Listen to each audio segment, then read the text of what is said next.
இன்றைக்கான வேத வசனம் ஏசாயா அதிகாரம் 12 வசனம் 2.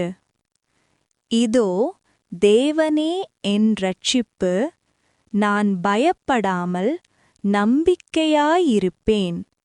கர்த்தராகிய யெகோவா என் பெலனும் என் கீதமுமானவர், அவரே எனக்கு இரட்சிப்புமானவர்.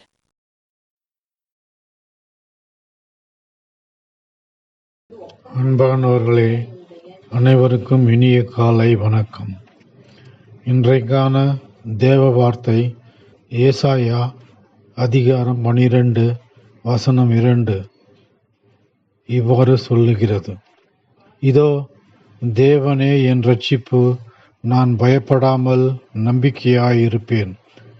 கர்த்தராகிய யெகோவா என் பெலனும் என் கீதமுமானவர், அவரே எனக்கு இரட்சிப்புமானவர். இந்த வசனம் நமக்கு ஒரு பெரிய உறுதியை அளிக்கிறது. உலகத்தில் பல சூழ்நிலைகள் நம்மை பயமுறுத்தலாம். நோய், பிரச்சனை, எதிர்காலம் பற்றிய கவலை, இவையெல்லாம் நம்மை பலவீனப்படுத்தலாம். ஆனால் தேவன் சொல்கிறார், நான் உன் இரட்சிப்பு.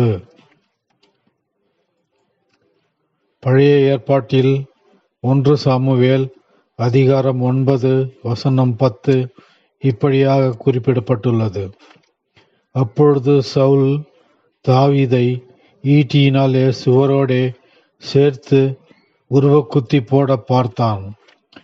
ஆனாலும் இவன் சவுலுக்கு விலகினதினாலே அவன் எறிந்த ஈட்டி சுவரிலே பட்டது. தாவீதோ அன்று ராத்திரி ஓடிப்போய் தன்னை தப்பித்து கொண்டான்.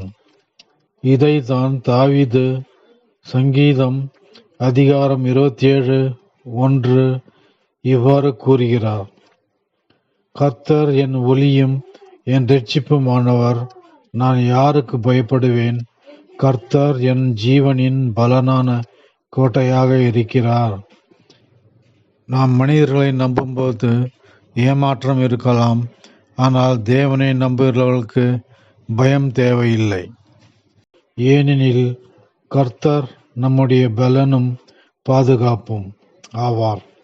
ஆகையால் எந்த சூழ்நிலையிலும் பயப்படாதீர்கள். தேவனை நம்புங்கள். அவர் உங்கள் பலனாகவும் உங்கள் இரட்சிப்பாகவும் இருப்பார். இப்பொழுது நாம் ஜெபம் செய்வோம்.